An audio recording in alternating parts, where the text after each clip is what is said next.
اگر تجھ سے کسی سوال کا جواب نہ آ رہا ہو تو خاموش رہ، ممکن ہے تیرے جواب کی ضرورت ہی نہ ہو۔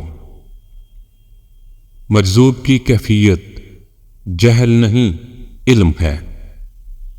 اپنی عبادت اور اپنی دعاؤں میں اپنے رب کے قریب آنے کے لیے ہر کام کرو، یہ سوچ کے کہ ہر عمل آپ کا آخری عمل ہو سکتا ہے، ہر دعا آپ کی آخری دعا اور ہر سجدہ آپ کا آخری سجدہ ہے، تاکہ آپ کو دوسرا موقع نہ ملے۔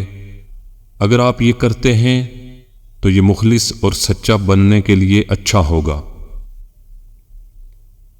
ان لوگوں سے ہمیشہ بچ کے رہو جو علماء کی تحریریں توڑ مروڑ کے پیش کرتے ہیں۔ اگر انسان اپنے آپ کو جان لے تو وہ یقیناً خدا کو بھی جان لے گا، اور وہ اگر واقعی خدا کو جانتا ہے تو خدا سے مطمئن ہو جائے گا اور صرف اسی کے بارے میں سوچنے لگے گا۔ اللہ کے ساتھ صبر کرو اور اس سے ڈرتے رہو۔ بلا شبہ انسان اس وقت ذلیل و خوار ہو جاتا ہے جب اسے اللہ پر بھروسہ نہیں رہتا۔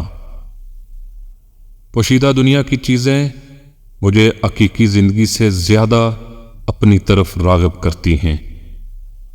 نفس کی پیروی چھوڑ دو اور اس کی طرف اپنا رخ پھیرو جو سچا ہے اور سچائی کی تصدیق کرتا ہے۔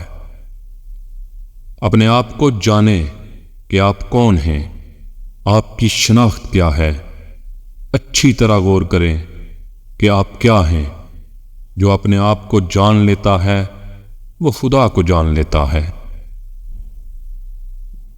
جب وہ تجھے نہ دے تو یہی اس کی عطا ہے، اور جب وہ تجھے عطا کرے تو یہ اس کا نہ دینا ہے، تو لینے سے نہ لینا بہتر ہے۔ اس دنیا کی خواہشات سمندر کے پانی کی طرح ہیں، جتنا آپ اس میں سے پیتے جائیں گے اتنا ہی آپ کو پیاس لگے گی۔ جب حضرت محمد صلی اللہ علیہ وآلہ وسلم کا خیال میرے دل میں آتا ہے تو میں اپنے اعمال کا سوچ کر شرمندہ ہو جاتا ہوں۔ زیادہ سے زیادہ کا انتخاب کریں، اپنے پاس سے مطمئن رہیں، یہاں تک کہ اگر دوسرے کے پاس اس سے کم ہے، در حقیقت کم رکھنے کو ترجیح دیں۔